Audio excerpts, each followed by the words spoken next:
I've lived in the same quiet street in Oregon for most of my life, and nothing strange ever happened there. Nothing worth mentioning, at least. But on a fog-heavy evening in 1994, my neighbor Daniel knocked on my door with an expression I couldn't place. It wasn't fear, it wasn't sadness. It was something heavier, something that looked like he had already lived through whatever he meant to say.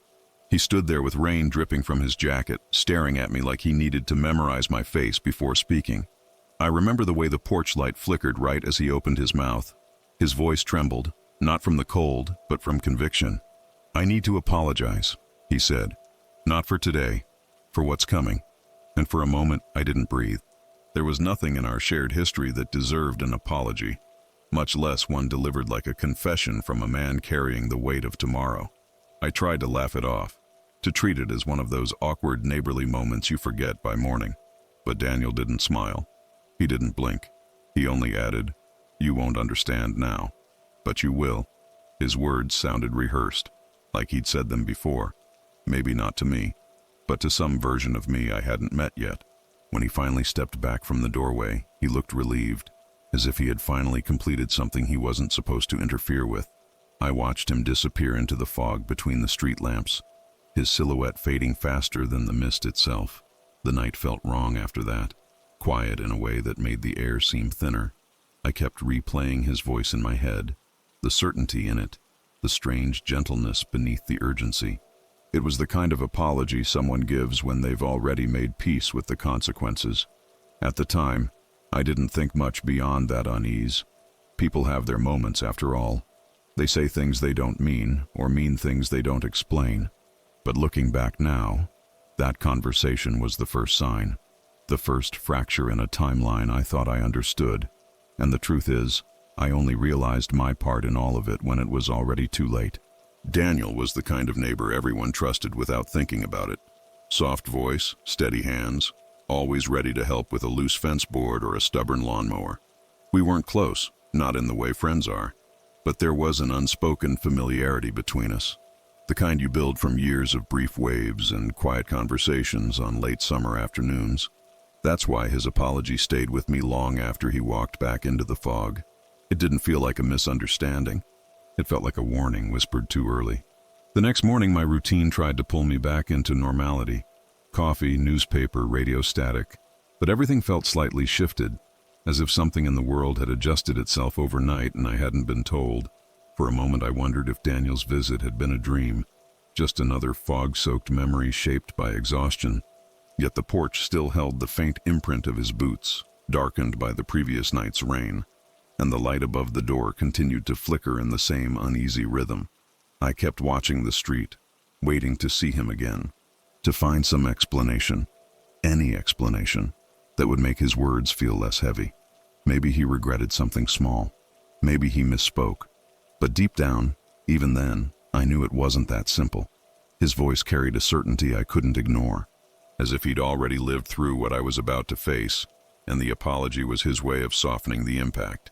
What I didn't know yet was that Daniel's confession wasn't the beginning of a mystery. It was the end of one, a quiet conclusion I would only understand after the timeline shifted around me, rearranging events I thought I remembered. Hi, my name is Tyler. If you're enjoying this story so far, I'd really appreciate it if you subscribe to the channel. Have you ever felt like someone knew something about your future before you did? Thank you to everyone who supports the channel and listens to these stories. Now let's get back to the story. I didn't see Daniel again for 2 days after that strange visit. Normally, I would catch him at least once during the week, watering the small garden in front of his porch, adjusting the gutters on his roof, or carrying in bags of groceries from his old blue sedan. But the street stayed quiet, and his windows stayed dark, except for a faint glow late at night that looked more like a television left on for company than anything comforting. I tried not to overthink it. People have hard weeks. People take time for themselves. Still, that apology echoed in my mind every time I glanced in the direction of his house. On Wednesday morning, I stepped outside to grab the newspaper. The fog hadn't lifted yet, clinging low to the ground, spreading a pale silence across the neighborhood. Oregon was known for mornings like this, but I'd lived here long enough to know the difference between natural fog and the kind that felt heavy, almost intentional, the kind that made the world look paused. The street looked emptied of color, and even the birds seemed to hesitate before breaking the quiet. As I bent to pick up the paper, a sound came from Daniel's driveway, a small clatter, like metal knocking against wood. I stood up, scanning through the mist. There he was, kneeling beside his car with the trunk open. He wasn't loading anything. He wasn't unloading anything either. He just stared into the trunk like it held a memory he was trying to piece together. When he finally noticed me watching, he flinched slightly, then forced a smile that didn't quite reach his eyes. "Morning," he said, raising a hand.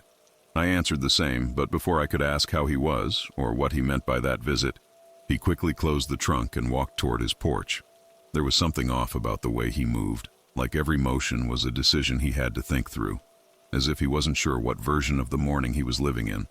I wanted to follow him, to ask again what he had meant that night, but something in his expression stopped me.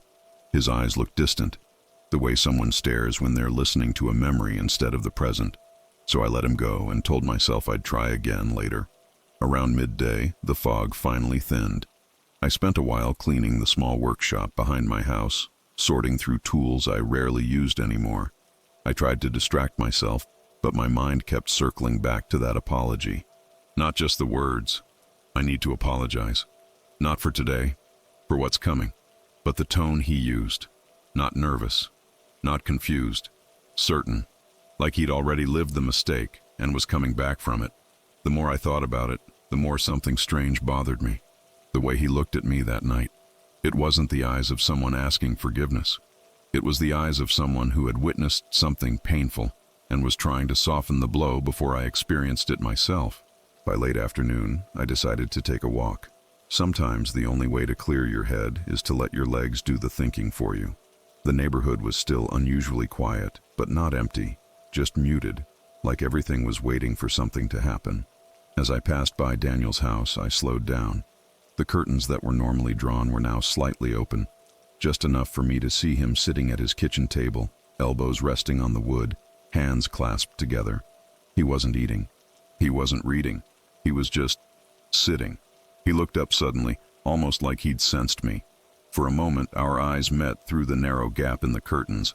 Then he stood up abruptly and closed them, shutting out the view, and me along with it. I walked away feeling unsettled, not frightened, just uneasy, like I was one step behind something I should have noticed sooner. That night, as I lay in bed listening to the distant hum of rain against the roof, I tried to reason through his behavior. Stress, regret, grief, but no explanation felt right. Because every time I replayed his visit, the same truth resurfaced. Daniel didn't look nervous about what he had done. He looked nervous about what I was about to do. The next morning I woke earlier than usual. Something pulled me awake before the alarm. Some pressure in the air, or maybe just the leftover weight of Daniel's expression still drifting through my thoughts. I made coffee without thinking, staring out the kitchen window at the soft stretch of fog rolling over the yards. It wasn't as thick as the day before, but it hung low enough that the world looked slightly blurred around the edges, like an old photograph that had faded unevenly. Around 7, I stepped outside to grab the cold air and reset my mind. That's when I saw it, Daniel's car, parked slightly crooked in his driveway, with the driver's door left open. The interior lights glowed faintly in the mist, making the whole scene feel frozen, untouched. Something about it didn't fit Daniel's usual habits. He was meticulous. He locked things twice. He checked things 3 times. Leaving the car wide open like that was the kind of mistake he simply didn't make. I walked closer, calling his name once or twice. No answer. The inside of the car was empty. No keys, no jacket tossed on the seat. Just the faint smell of damp fabric and a crumpled paper bag on the floor. I hesitated for a moment before gently closing the door so the battery wouldn't drain. As I did, a low sound echoed from inside the house. Something like a chair scraping or someone shifting their weight on old wooden floors. "Daniel?" I called again, stepping back toward his porch. Still nothing. His mailbox was open too, with 3 letters sticking out. Not bills or advertisements, personal envelopes, all unopened. One of them had yesterday's postmark. He always collected his mail on time. Always. I stood there longer than I meant to, staring at the door, waiting for movement, a shadow, even the faintest acknowledgement. Something in me knew I shouldn't knock, not out of fear, but because the air felt dense, like I'd be interrupting something I wasn't supposed to see yet. A conversation, a moment, a timeline that hadn't unfolded for me. Finally, I turned away and walked back home, telling myself I'd check again later. But as the day went on, small things began to stack up, tiny pieces that didn't make sense. Around noon, I found a slip of paper on my porch. At first, I thought it was junk mail blown from someone's trash, but the handwriting on it made my stomach tighten. It was Daniel's handwriting. I recognized the neat, careful strokes immediately. The note was short, written hastily, like someone who didn't have time to choose better words. "Forgive yourself, you didn't mean to." That was all. No name, no explanation, no context. I reread the note over and over, searching for any memory that matched it. Something I had done, something I had said, something I had forgotten. But nothing came. I wasn't carrying guilt, not the kind someone else would need to warn me about. When I tried to convince myself that maybe it wasn't for me, another thought unsettled me. If it wasn't meant for me, then why was it on my porch? Later that afternoon, the fog returned, heavier this time, creeping across the street until the houses looked like silhouettes. I watched from my window, feeling the same pressure as the night Daniel knocked, the kind of quiet that feels too aware of itself, the kind that builds before something breaks. For hours, I didn't see any movement around Daniel's home. Not a light turning on, not a door opening, nothing. Only when dusk settled did I spot something. A figure moving slowly behind his curtains, pacing from one end of the living room to the other. No lamp was on, yet the silhouette was clear enough to follow, sharp enough to recognize the slope of his shoulders. He wasn't doing anything unusual, just pacing back and forth, over and over, in a pattern that felt too purposeful, too measured, like he was replaying steps from a memory he didn't want to relive. I watched until the silhouette paused, turned, and faced my window directly. I stepped back instinctively, heart thudding in my chest. He didn't move. He didn't raise a hand. He simply stood there, looking through the gap in the curtains, like he needed to confirm I was still there. And for the first time, I felt it. Not fear, but inevitability. Like whatever he had apologized for had already begun. That night, sleep came in shallow waves. I kept waking to small sounds, the settling of the house, the wind brushing past the windows, the distant rumble of a passing truck. None of them were unusual, but together they formed an uneasy rhythm that wouldn't let me rest. The silhouette behind Daniel's curtains lingered in my mind like an afterimage burned into film. I couldn't shake the feeling that he hadn't been pacing for himself. He'd been pacing for me. Around 3 a.m, I gave up on trying to sleep and walked into the living room. The air was cold enough to see my breath faintly in the dark. I pulled the curtains slightly aside and looked across the street. Daniel's house was completely dark now. No silhouette, no flicker of movement. Just a quiet, unlit shape against the mist. And yet I couldn't shake the impression that if I stared long enough, I'd see him again, standing perfectly still, watching. I made tea to calm my nerves, even though I knew it wouldn't help. The steam curled upward, disappearing quickly in the cool air. I sat down and let the silence stretch, trying to collect my thoughts. But there was a new feeling now, something like anticipation. Not the excited kind. The kind you get when you know a conversation is coming and you've run out of excuses to avoid it. Morning sunlight finally crept through the fog, turning everything a dull silver. I stepped outside just as the first few birds began to sing. The world looked calmer, but calmer in the way a lake looks calm before someone reveals something beneath the surface. That's when I saw Daniel standing at the edge of his driveway. He wasn't doing anything, just standing still, facing the street, hands tucked stiffly into the pockets of his jacket. His posture was different from usual, less relaxed, more guarded. When he noticed me, he didn't wave or smile. He simply nodded once, as if acknowledging a responsibility he didn't want but had accepted. I walked toward him slowly, not wanting to startle him. "Morning," I said softly. He replied with the same word, but his voice cracked halfway through it. Up close, he looked exhausted. Not physically tired, emotionally drained, like someone who'd been carrying the weight of a secret too heavy for his chest. "Daniel," I began, "about the other night." He held up a hand, stopping me gently. "Tyler, please don't ask me yet." His tone was calm, almost pleading. "I'm not avoiding you," he continued. I don't want to say the wrong thing this time." "This time?" I repeated, thrown off by the phrasing. He shut his eyes briefly, like he regretted saying it. Then he exhaled through his nose and looked away. I'm trying to do this differently. That's all. A chill crept up my spine. Not from the cold air, something else. The way he said this time didn't sound metaphorical. It sounded literal, like a mistake had already been made somewhere, somewhen. Before I could ask what he meant, a car turned onto our street. Daniel stepped back quickly, almost abruptly, as if my question suddenly became dangerous with another witness present. He muttered something like, "Not now," and retreated toward his porch. Then, halfway up the steps, he said something that would echo in my mind long after he disappeared inside. "It's not your fault, Tyler. I know you didn't mean to."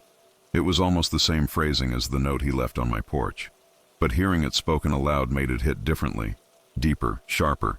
He said it with certainty, not reassurance, as if he'd already seen me do something I had no memory of, as if he'd watched the moment unfold and was trying to soften the blow before I faced it.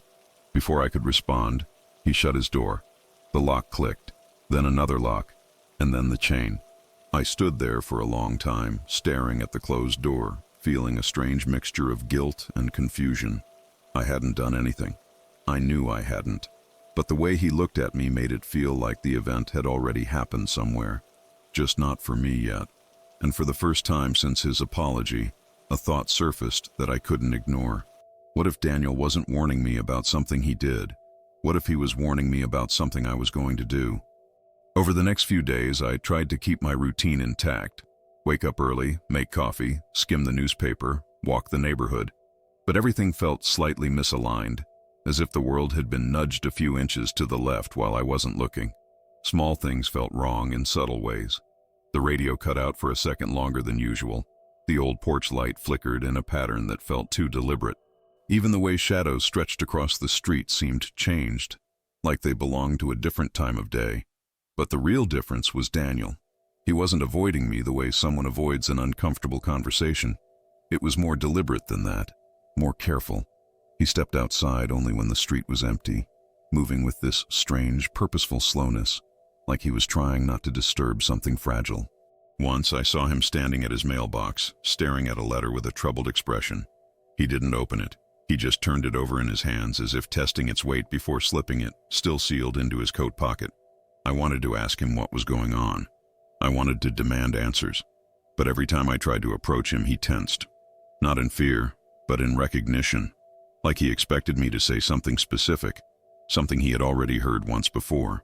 One morning, I decided to step out earlier than usual, hoping to catch him before he slipped into whatever pattern he was following. The fog clung low to the ground again, curling around mailboxes and garden fences like slow-moving breath. I spotted Daniel on his front porch, sitting on the top step with his elbows on his knees, staring at the pavement. The moment he saw me, he straightened up, bracing himself.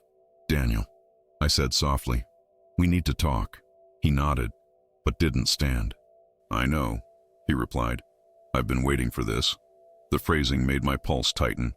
I stepped closer but stopped at the bottom of his porch. Something about the air felt charged, like a conversation was about to happen that already existed in some other version of the morning. "What did you mean when you said you didn't want to say the wrong thing this time?" I asked. His eyes flicked upward, scanning my face with an expression I couldn't decipher. "I shouldn't have said that," he murmured. "I keep slipping." "Slipping?" He stood abruptly, stepping back as if he'd crossed an invisible line. "Tyler, listen to me. Something is coming. Something small. So small you won't even notice it at first, but it matters. It matters more than you think." A cold shiver traced my spine. I swallowed. "What is it?" He hesitated for a long moment, then said the same words he had said at my door that night. Only this time, slower, heavier. "I don't want to take that moment away from you. Not again." Again. That word hung in the air like frost. I opened my mouth to press him, but before I could speak, a car turned onto the street. The same noise, the same engine rumble as the one that had interrupted us days earlier. Daniel flinched with the same exact motion, backing away like the moment had played out before. "Not while they're here," he whispered. "Please, not this time." He stepped inside quickly and closed the door, leaving me standing on the porch with more questions than ever. For a while I just stood there staring at the closed door, listening to the fading sound of the car. A strange sensation settled over me, a feeling like déjà vu, but stretched longer, deeper, as if the conversation we just had was a memory from the wrong life. I walked back home trying to piece together what little I understood. His words kept circling in my mind. Not again. I keep slipping. Not this time. If he was messing with me, he was doing a flawless job. But Daniel wasn't the type to play games. He wasn't imaginative enough to invent something like this. He was honest to a fault, an ordinary man who lived an ordinary life, which left only one possibility. Whatever Daniel had seen, whatever he believed I was going to do, he wasn't warning me because he feared the future. He was warning me because he'd already watched it happen. And somehow, in a way I couldn't explain, he was trying to steer me away from a moment that hadn't reached me yet. That afternoon, I tried to distract myself with small tasks, tightening the loose hinges on the back door, sweeping the garage, organizing old boxes filled with forgotten tools. But no matter what I did, my mind drifted back to Daniel's face on the porch, the way he paused before answering me, the way he looked at me like he already knew the direction our conversation would take. There was something rehearsed in his voice, something practiced, not artificial, familiar, like he'd lived through that moment before, and was trying to improve his lines. I kept replaying the details, looking for clues in the rhythm of his breathing, the hesitation in his eyes, the tension in his shoulders. None of it helped. If anything, the more I focused, the more tangled everything became. By late afternoon, the sky darkened earlier than usual, heavy clouds drifting over the neighborhood like a thick gray blanket. A light drizzle began, tapping gently against the gutters and roof shingles. I stepped outside to bring in a few pieces of firewood before the rain picked up. As I carried the logs toward the back porch, movement caught my eye. Daniel was standing under the overhang at the side of his house, staring straight ahead, not at me, not at the street, but at something in the distance. He didn't react when I called to him, not even a small flinch. It was as if he was rooted in a moment that wasn't this one. I hesitated, then approached slowly. "Daniel?" I called again, softer this time. He blinked hard, snapping out of whatever held him. When he turned toward me, his expression shifted from distant to apologetic. "Sorry," he said, rubbing the back of his neck. "Sometimes it's hard to stay anchored." The word anchored struck me as odd, too intentional, too specific. "What does that mean?" I asked. He opened his mouth to answer, then shut it again. His jaw tightened. "If I tell you," he murmured, "I risk making the same mistake." A cold breath of wind rippled through the rain, carrying the faint smell of wet soil and cedar. I stepped closer. "Daniel, I'm already involved. Whatever you think you're protecting me from, it's affecting me anyway." His shoulders slumped slightly in resignation. He let out a tired sigh, then finally spoke. "There's something you're going to see, something small, something ordinary, and you're going to dismiss it. But you shouldn't. It matters." "What is it?" I pressed. He shook his head firmly. "If I name it, you'll change it too soon. And that's how we end up here again." There it was again. Again. Like we were walking in circles through a path I didn't remember taking. Before I could reply, a sound echoed from his backyard.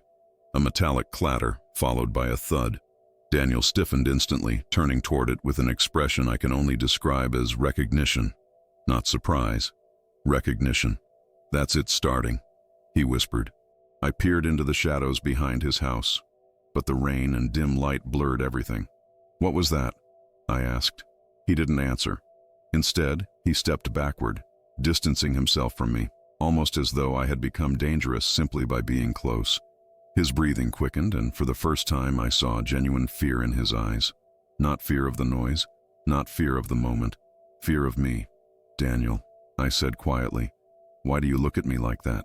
He swallowed hard. "Because I keep forgetting this is where you still are." I froze. "What does that mean?" But he only shook his head, whispering, "I'm losing the sequence." The words felt like they came from someone fighting to hold on to reality with fraying fingers. Before I could press him further, he stepped back through the side door of his house and closed it quickly, leaving me standing in the rain. A moment later, I heard the locks turning, one, then another, then the slide of a heavy deadbolt. As I walked back toward my own house, my mind raced, anchored. Sequence. Not this time. I'm losing it. It's starting. Whatever was happening to Daniel wasn't random. It wasn't confusion, and it wasn't madness. It was pattern. A pattern he recognized. A pattern he had lived. A pattern he was trying, desperately, to change. And somehow, that pattern centered around me. I just didn't know why. Not yet. That evening, I couldn't sit still. Every room in the house felt too quiet, too aware of itself. The lights hummed faintly. The refrigerator clicked more often than usual. And even the floorboards seemed to creak in slower, deliberate intervals. Nothing was out of place, yet everything felt slightly shifted, like I had stepped into a version of my home that wasn't quite mine. I kept thinking about Daniel's words. "I'm losing the sequence." That wasn't something someone confused would say. Confused people search for clarity. Daniel sounded like someone who had clarity, too much clarity, and was terrified of losing it. By nightfall, the rain had steadied into a soft, endless drizzle, the kind that made the whole neighborhood glow faintly under the street lamps. I found myself drifting toward the front window again, drawn by a mixture of worry and something deeper, an instinct I couldn't shake.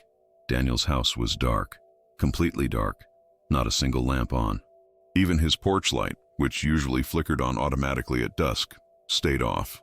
I stared at his empty driveway, half expecting him to appear out of the mist like he had the night he apologized. But the street remained still. I told myself to stop watching his house, that I was letting my imagination get away from me. Yet something kept pulling me back to the window, like an invisible thread connecting my attention to his quiet home. Around 10 p.m., movement finally caught my eye. A faint shape drifted near his front porch, slow, unsteady, almost uncertain. At first I thought it was Daniel, but the silhouette seemed blurred by more than the rain. I leaned closer to the glass, holding my breath. It was Daniel. He stepped out from behind the porch column, water dripping from his hair and jacket, like he'd been standing there longer than he meant to. He wasn't moving toward the door. He wasn't leaving. He was just staring at something in his hand. I squinted. It looked like paper, small, crumpled at the edges. Another note. He unfolded it slowly, as if expecting the contents to change. The porch light flickered once, just enough for me to see his face tighten, not with confusion, but with disappointment. Like whatever he read was wrong. Not unexpected. Wrong. He crumpled the paper, held it tightly, then stepped back into the shadows. My chest tightened. I couldn't sit still anymore. I grabbed my jacket and stepped out into the rain, crossing the street before fear or reason could talk me out of it. The closer I got to his house, the colder the air felt, like stepping into a place where time didn't behave the same way. "Daniel?" I called softly. No response. "Daniel, I can see you. I just want to talk." He stepped forward slowly, emerging from the dark like someone returning from a different moment.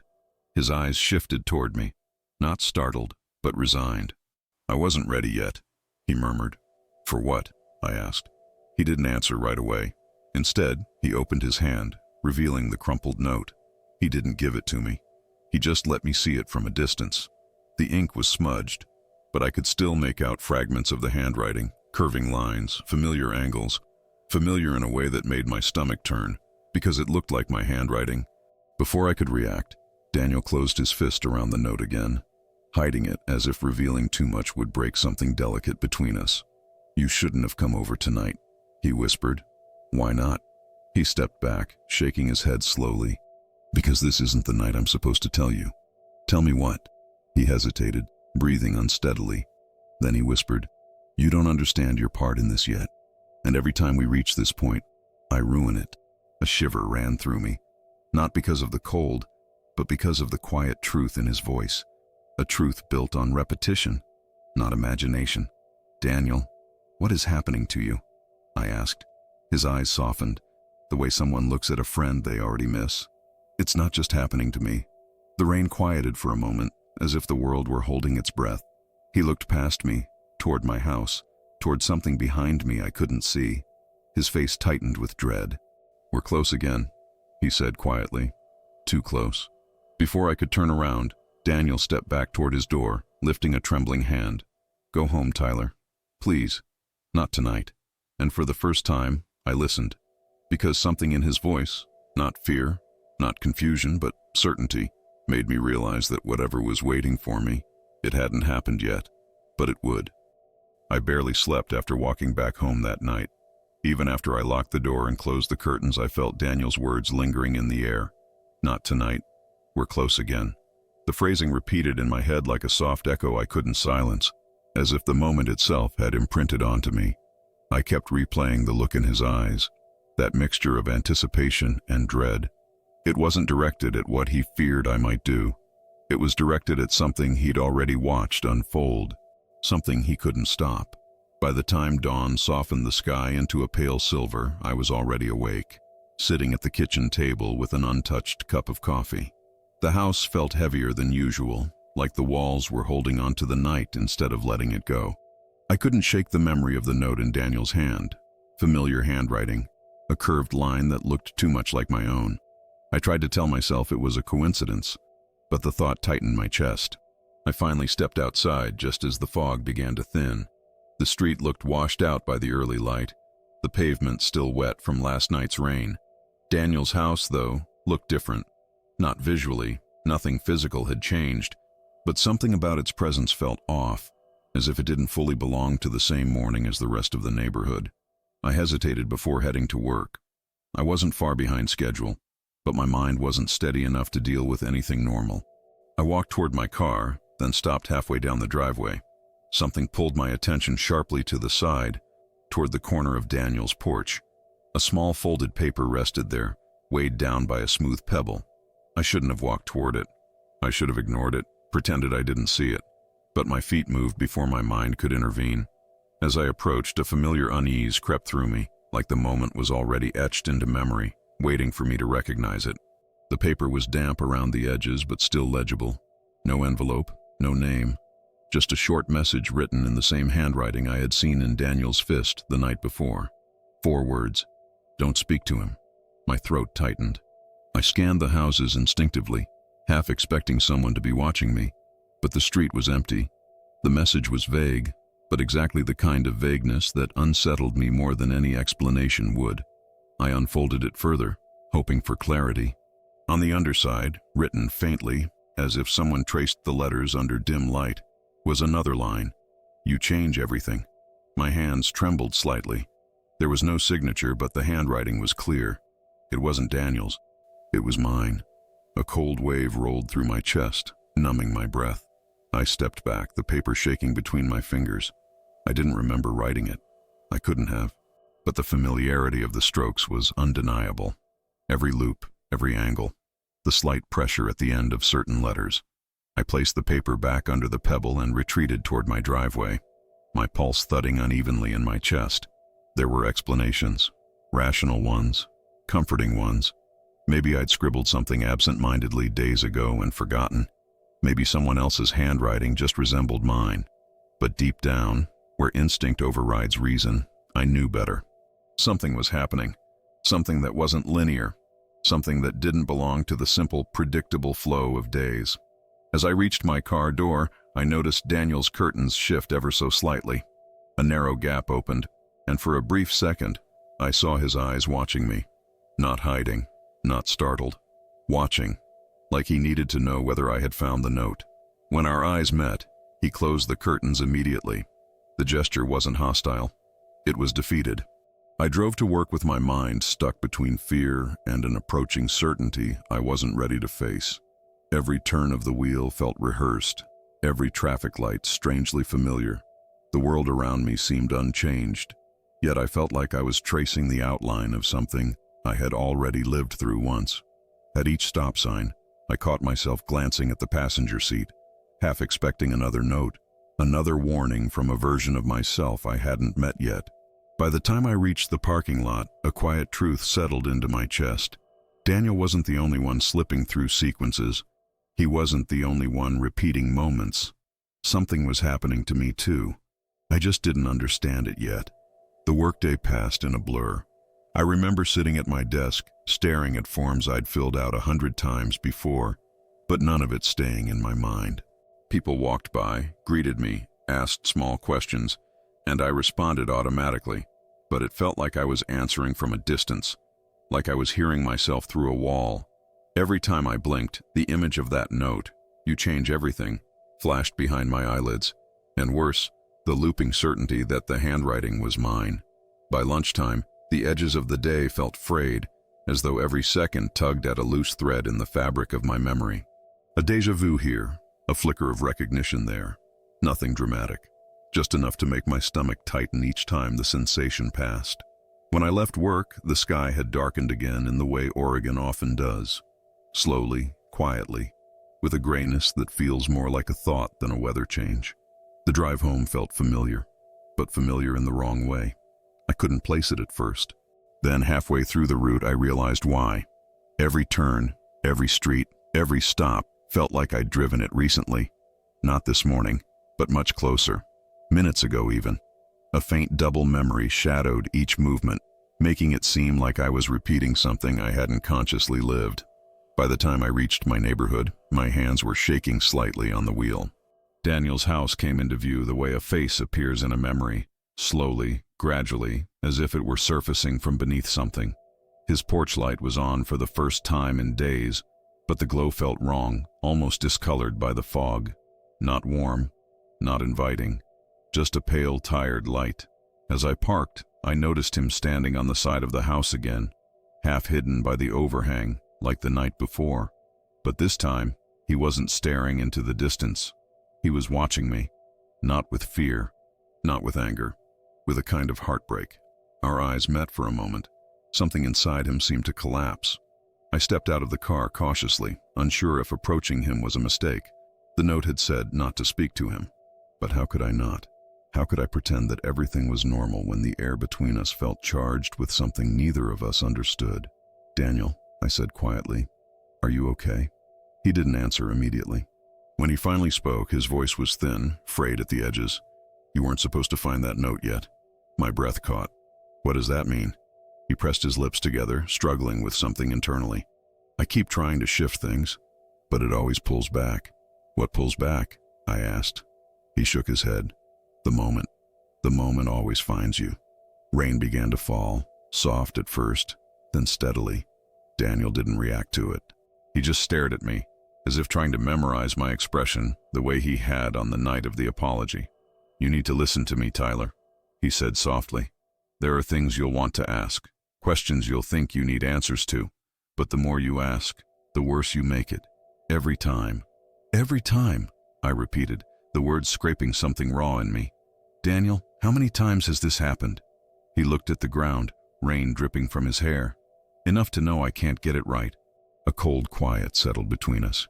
"I keep slipping ahead," he added. "I see pieces, fragments. I try to warn you before they happen, but you always move toward them anyway. And I'm scared I'm only making it harder." My voice came out unsteady. "Why me?" Daniel raised his eyes again, and something in his look made my heart sink. It wasn't blame. It wasn't fear. It was sorrow, deep and resigned. "Because you're the one who changes it," he said. "Every time. You're the one who shifts the timeline." I stepped back slightly, as if the words carried weight. "I don't understand." "You will," he said quietly. "And when you do, it'll hurt." The rain thickened, blurring the edges of the street. Daniel slowly backed toward his door, one hand trembling against the railing. "I'm trying, Tyler," he whispered. "I'm trying to make this the one time you don't carry it." And with that, he stepped inside and closed the door. I stood frozen, the rain clinging cold to my skin, as a quiet truth pressed itself into my mind. Something was coming for me. Something small, something ordinary, but something that had already broken us over and over again. And Daniel wasn't warning me because he was afraid of the future. He was warning me because he had lived it. I didn't go inside immediately. I stood there in the rain long after Daniel closed his door, listening to the quiet drip of water from the gutters, feeling the cold seep into my sleeves. My mind spun in circles, trying to catch on to something solid, something that would make sense of his words. But nothing settled, nothing aligned. Every thought felt incomplete, like I was trying to remember a dream from years ago and recalling only the edges. Eventually, I forced myself back home. I dried off mechanically, changed into warm clothes, and sat on the couch in the dim light of the living room. The silence pressed against me from all sides. Normally, the quiet of my home was comforting, familiar, predictable, but now it felt like I wasn't alone, like the air itself held a memory I couldn't access. I tried to distract myself with the television, flipping through channels without watching anything. The static between stations felt sharper than usual, like it was cutting into the quiet rather than filling it. At one point, I stopped on a news channel, only to realize I had no idea what the anchors were saying. Their voices blurred into the background, meaningless noise against the weight of what Daniel had told me. The moment always finds you. You're the one who shifts it. I'm trying to make this the one time you don't carry it. Every sentence felt like a piece of a puzzle from a box that didn't belong to me. Later that night, the rain softened, tapping lightly at the windows like gentle fingers. I stood by the kitchen sink, looking out into the backyard. The streetlights cast a faint glow that faded quickly into the mist. I expected to see Daniel's silhouette at least once, some confirmation that he was still anchored in the same night as I was, but his house stayed dark. Then, just as I turned away from the window, a faint knock echoed through the house. Not on the front door, not on the back door, on the side of the house, near the wooden siding between the kitchen and the garage.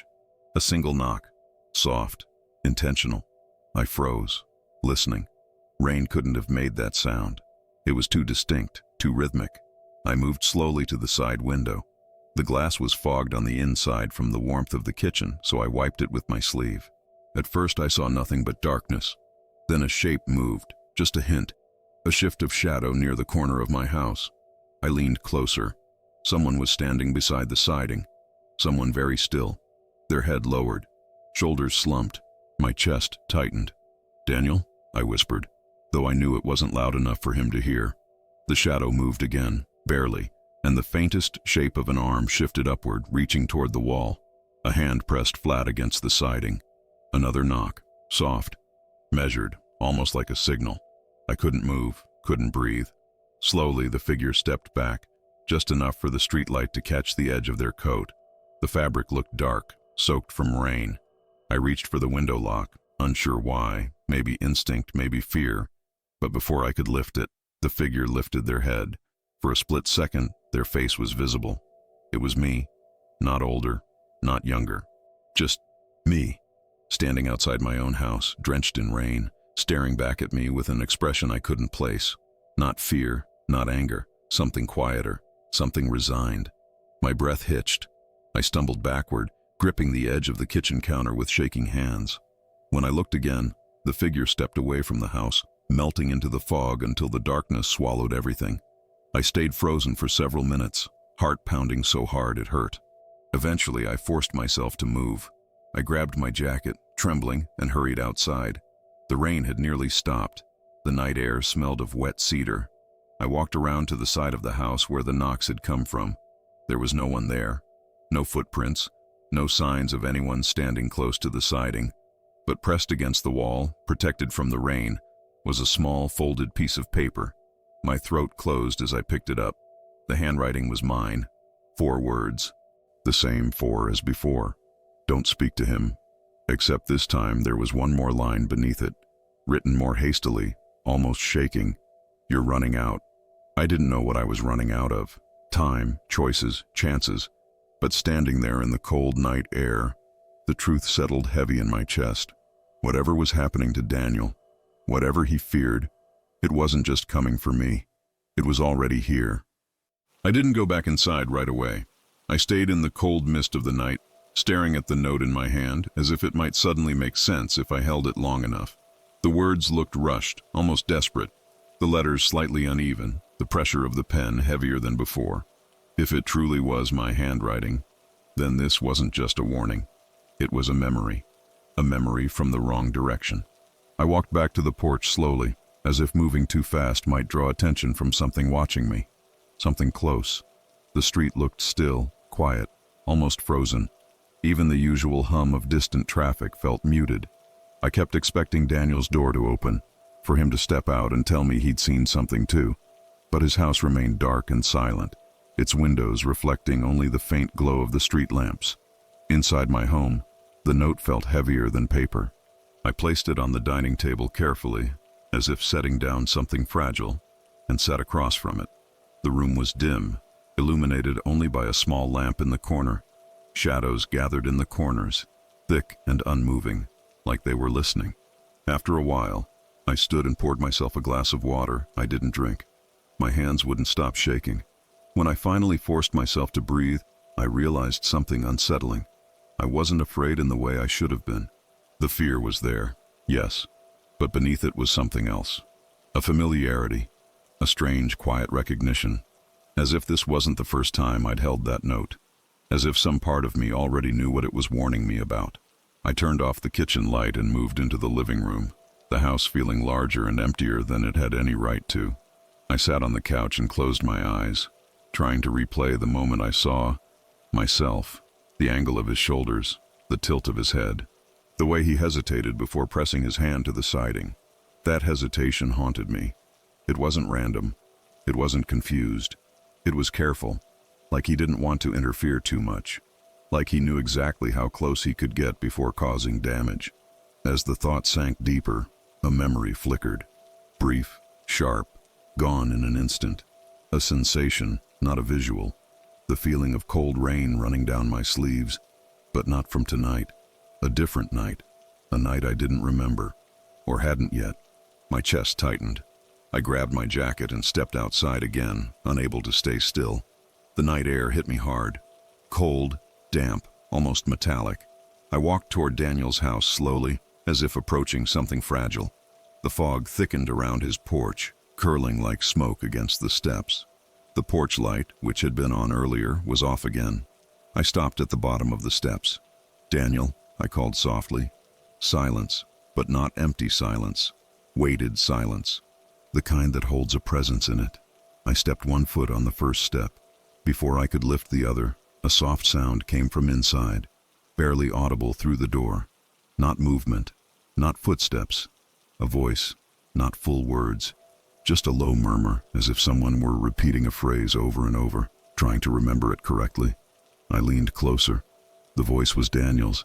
"Not yet, not yet, not yet." The repetition wasn't frantic. It was restrained, gentle, like someone trying to hold a moment in place with their bare hands. "Daniel?" I whispered. The murmuring stopped. A long pause followed, a pause so silent it made my heart pound in my ears. Then, slowly, the faint outline of his shadow shifted behind the curtains. "Please go home, Tyler," he said through the door. "You're too close again." Again? The word hit me like cold water. I swallowed hard. Close to what? He didn't answer. Instead, he whispered something I had never heard from him before. Something so quiet I almost thought I imagined it. "I don't want to watch you break again." The porch seemed to tilt under me. Break again. Again. The night air suddenly felt too thin, the porch too small, the world too quiet. I stepped back slowly, unable to find my breath. "Daniel, what happens to me?" I asked. His voice didn't shake. "That depends on how you listen. And when you stop." The door remained closed. The house remained still, and I realized with a deep ache in my chest that Daniel wasn't trying to hide the future from me. He was trying not to relive it. I walked back home in a daze, the fog swallowing half my steps before I could even hear them. Every instinct inside me was tangled. Fear, curiosity, recognition. Something like déjà vu stretched too thin. The night air pressed against my skin with a quiet heaviness, as if the world were holding its breath around us. Each house on the street looked still, asleep, unaware of the strange tension curling between mine and Daniel's like a thin, invisible thread. Inside, the silence felt deeper than before. I switched on the living room lamp, but the light didn't ease anything. It only made the shadows sharper, the corners darker. I sat down, but my body wouldn't settle. Everything around me felt slightly misaligned, as though the room had shifted by degrees and was trying to pretend it hadn't. My eyes drifted back to the note on the table. "You're running out." Running out of what? Time? Moments? Versions of this night? I picked it up again, reading the letters slowly, tracing the lines with my thumb. The strokes were uneven, written quickly, emotionally. If it was mine, it came from a version of me that didn't have the luxury of calm, a version pressed against urgency. I set it down gently and tried to breathe through the rising panic. But the quiet around me wasn't just silence. It felt like anticipation, like the air between the walls was waiting. Eventually, I found myself pacing the hallway without deciding to. My footsteps echoed faintly, each one landing slightly out of rhythm. like something was following a heartbeat behind me. At one point, I stopped near the bathroom mirror, catching a glimpse of my reflection.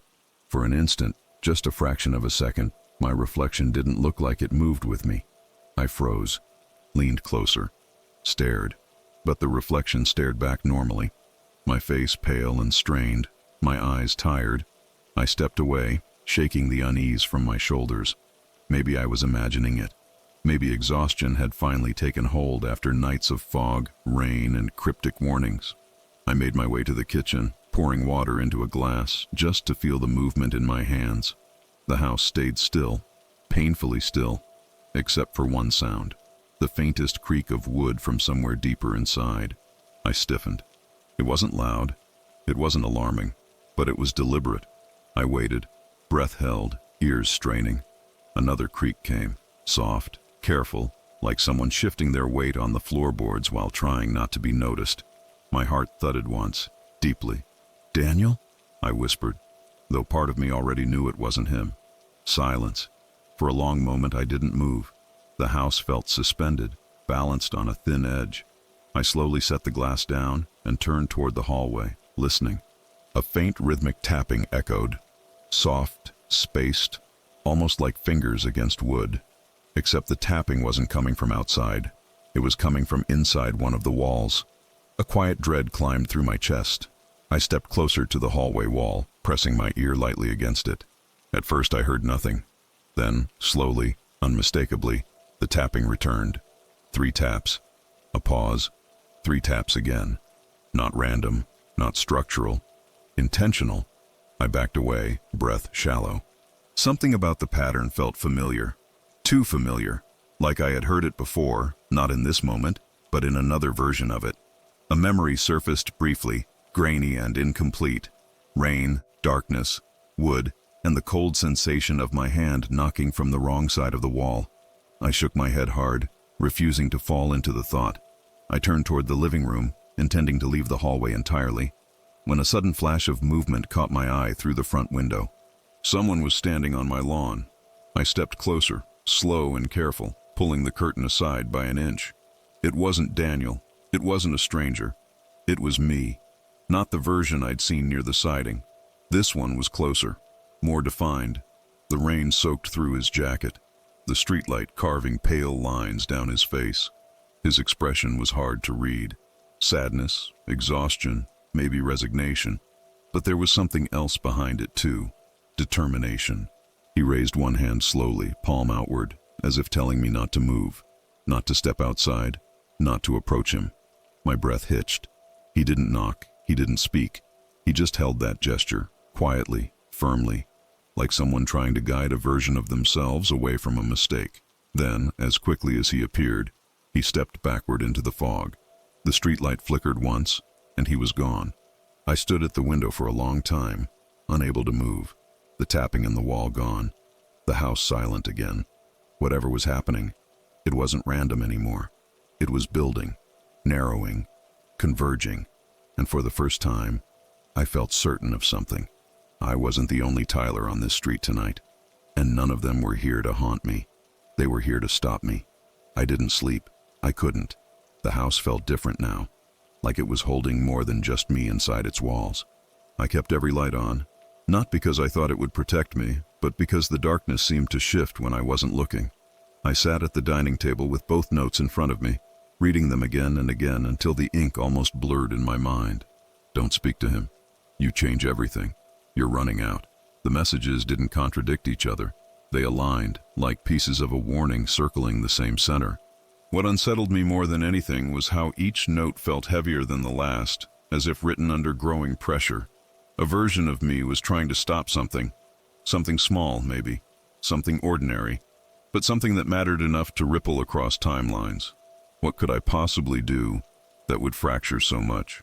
Around 3 a.m., I walked to the window again. The fog outside was thick and unmoving, like smoke trapped in place. The street was empty. Daniel's house was dark, silent. I held my breath as I scanned each corner of the yard, half expecting another version of myself to step forward. But nothing moved. Even the branches of the trees stayed still.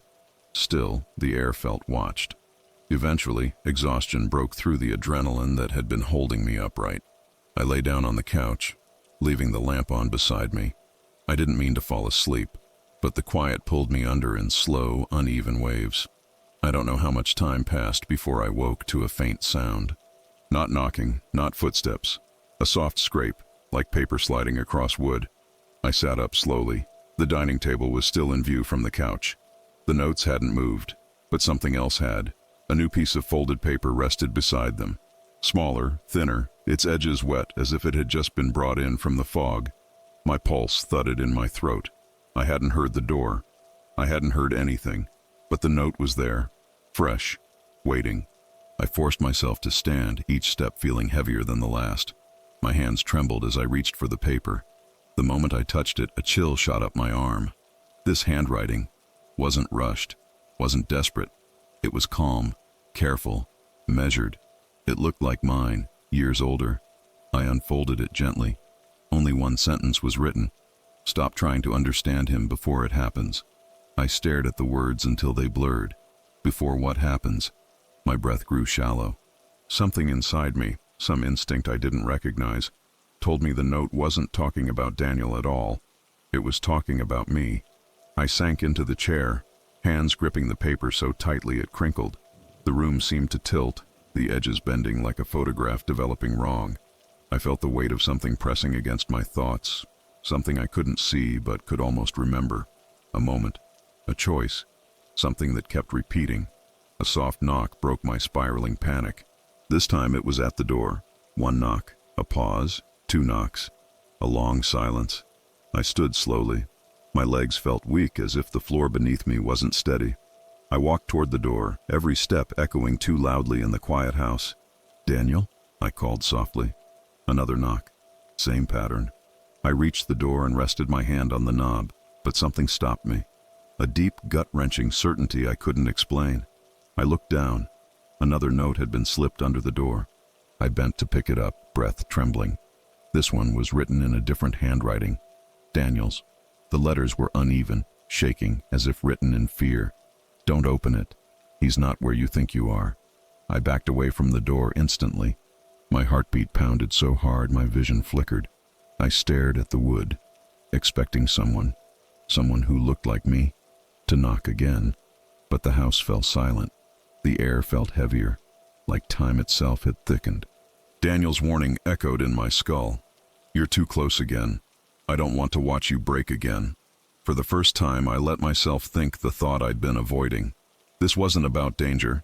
This wasn't about fear. This wasn't about Daniel losing his grip on the present. This was about a moment, one single moment, that I kept walking into. One moment that fractured everything. One moment I had lived before. One moment I was moving toward again. And no matter which version of me tried to stop it, I wasn't listening, not yet. I didn't go near the door again. I stood in the middle of the living room, gripping Daniel's note so tightly it bent between my fingers. "He's not where you think you are." The words repeated like a faint echo, wrong in their grammar, but right in their meaning. Whoever knocked wasn't standing in front of my door in the way I understood it, and opening it would have put me face to face with something I wasn't prepared to meet. For a long minute, I stayed completely still. Even the house felt frozen around me, as if the walls themselves were bracing for what I might do next. I forced myself to step backward until the couch touched the back of my legs. I sat, breathing shallowly, listening to the quiet tremble in my own chest. Eventually, the air in the room softened. Or maybe I did. I unfolded the 3 notes, 2 written by versions of myself, 1 by Daniel, and placed them side by side on the coffee table. The ink from each note felt like a different version of a memory, overlapping but not identical, a pattern without its missing piece. I stared at them until the edges of my vision blurred.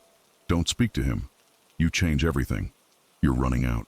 Stop trying to understand him before it happens. He's not where you think you are." Every message was circling something central, something I hadn't faced. My eyes drifted to Daniel's darkened house outside the window. He had to know more.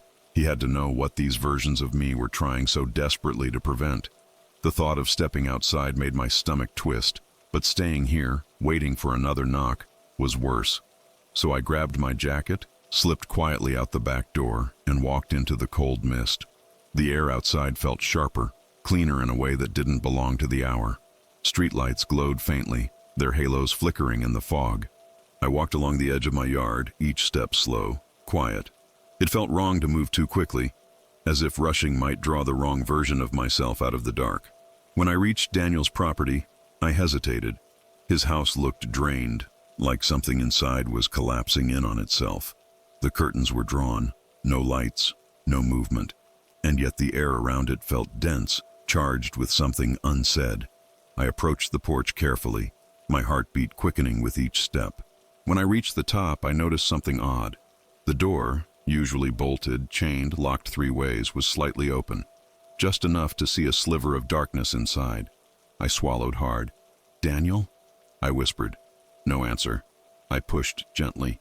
The door creaked open an inch more, and the sound echoed unnaturally in the quiet street. I stepped into the entryway, calling his name again. Still nothing. Then I saw it. Daniel was sitting on the floor of his living room, back against the far wall, knees pulled up, arms wrapped around them like someone trying to hold themselves together. His head was bowed low, his breathing shallow. "Daniel," I said, barely audible. He didn't look up. I stepped closer. His eyes were open, but unfocused, staring at some point far beyond the room. "Daniel," I repeated, voice shaking. "Look at me." Slowly, painfully, he lifted his gaze. He looked older, not physically, emotionally, like someone who had lived through years in a matter of days. "Tyler," he whispered, voice cracking. "I'm so sorry." Something inside me clenched. "For what?" I asked. He shook his head weakly. "For all the times I didn't stop you. For all the moments I let repeat." My breath caught. "Daniel, what moment? What do I do?" He closed his eyes, as if the weight of the question was too heavy. "It's small," he murmured. "A choice. A single one. You don't even realize you're making it." I knelt down in front of him. "Tell me, please." He opened his eyes again, wide, hollow, full of something like grief. "I can't," he whispered. "I tried before. I tried too many times. And every time I speak it, you walk into it faster." A single tear slipped down his cheek. "I just wanted this version of you not to break." My heartbeat thudded painfully, steadily. "What happens to me?" I asked quietly. He didn't answer, not with words. He reached out with a trembling hand and placed something in my palm. A small folded piece of paper. My handwriting. Unmistakable. I unfolded it slowly. Only 3 words were written inside. "Don't answer him." My breath stopped. Daniel leaned his head back against the wall, eyes closing again as he whispered, "He's almost here." I froze with the note still open in my hand. The room felt suddenly smaller, as if the walls had pulled inward around us. Daniel's words, "He's almost here," hung in the air like frost. A cold pressure settled low in my stomach, a warning that felt older than the moment itself. "Daniel," I whispered. "Who is he?" He didn't lift his eyes. "You know," he murmured. "Or, you will, but not yet." My throat tightened. The living room around us seemed washed out, drained of its meaning. The air felt dense, heavy with some familiarity I couldn't place. I swallowed, trying to keep my voice steady. "Daniel, please, just tell me, what am I walking into?" For a moment he looked like he might answer. His lips parted slightly, his eyes glistening with another tear he refused to let fall. But then he shook his head, slow, tired, as if the refusal itself hurt. "You're too close to it now," he whispered. "If I say more, I'll ruin it again." Again. The word beat against my ribs like a pulse I couldn't escape. I stood slowly. My legs felt unsteady, as though the floor beneath me didn't want to hold my weight. I took a small step back, needing distance, needing air. Daniel watched me with a look I'd only ever seen in people grieving. Except his grief wasn't for someone gone. It was for someone still standing in front of him. I looked down at the new note. "Don't answer him." 3 words. Urgent. Personal. A warning from someone with my handwriting. Older, calmer, like it came from a version of myself that had lived long past the moment I was trying to avoid. "Daniel," I said again, voice quieter than before. "What happens if I do answer him?" His expression twisted as if the question itself was a knife. "You break," he said, "and then it resets. And we start again, and I lose more of the sequence each time." A chill ran through me. Reset. What do you mean, reset? It loops, he whispered. Not time. Not exactly. Just the moment. The moment that matters. It pulls everything around it. It anchors itself in you. I stared at him, trying to force my mind to fit around his words, but something in me resisted, as if understanding too soon would pull me faster toward whatever he feared. I stepped away from him. I need air. Daniel didn't stop me. When I stepped out onto his porch, the fog felt thicker than before, dense, almost touchable, like it had weight. The streetlights glowed faintly through the mist, their halos smudged and trembling. The entire neighborhood felt suspended, as if holding its breath. I walked down his steps and paused at the bottom, listening. Silence. Not the peaceful kind, the kind that's watching. I started toward my house, each step slow, deliberate. The fog swirled around my legs, brushing against my jacket. When I reached the sidewalk, something shifted behind me, so faint I almost missed it. A footstep, soft, measured. I turned slowly. A figure stood halfway between Daniel's porch and the street. A man, still, unmoving.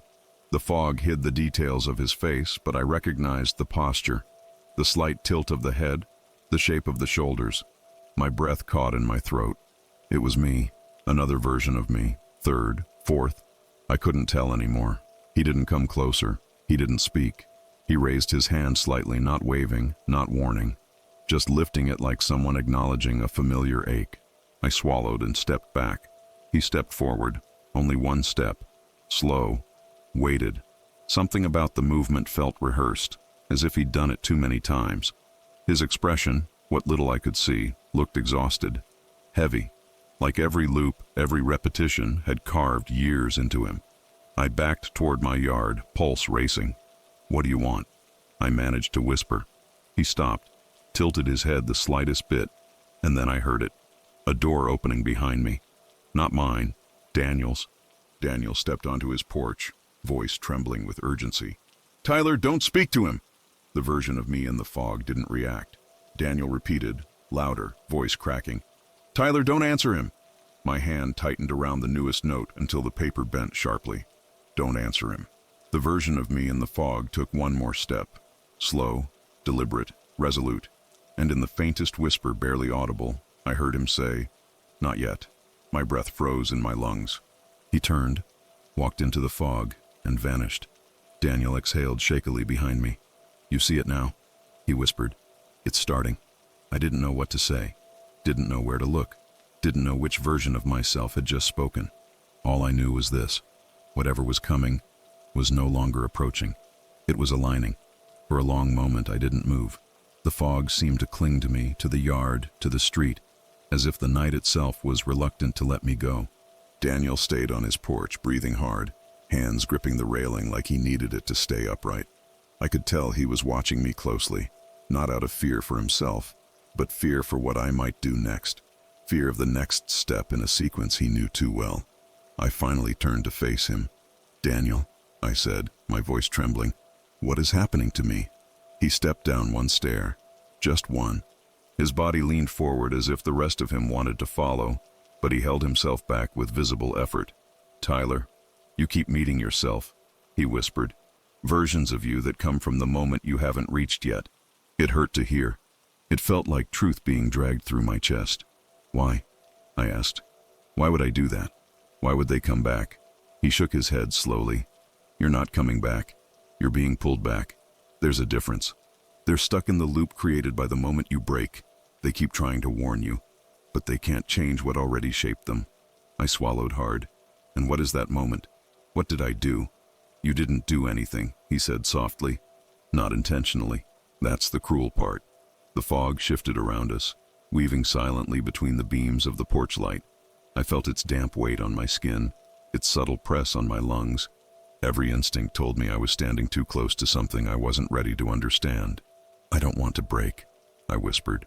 Daniel's eyes softened with a grief so deep it seemed older than both of us. Tyler, you already did. Something inside me hollowed. Then why am I still here? Why does it feel like I haven't reached it yet? He hesitated. Because you're before it now, and every version of you that comes back is after. My pulse thudded painfully. So, what do I do? He shook his head. You listen, and you stop answering the wrong version. My throat tightened. How do I know which one is the wrong version? He took a step backward, retreating up the stairs again. They don't speak to warn you, he said. They speak because they think they can change something by repeating it. That's not how this works. Then how does it work? You stop trying to understand it before it happens. My mind raced. It didn't feel like an answer. It felt like another piece of a riddle written in a looped timeline. A distant sound broke the quiet, the low hum of a car turning onto the street. Daniel stiffened instantly. His shoulders tensed, his breath caught. Not fear, recognition. No, he whispered. Not yet. Not this early. I turned to look. The car was nothing unusual. An old sedan, moving at a normal pace, headlights cutting through the fog.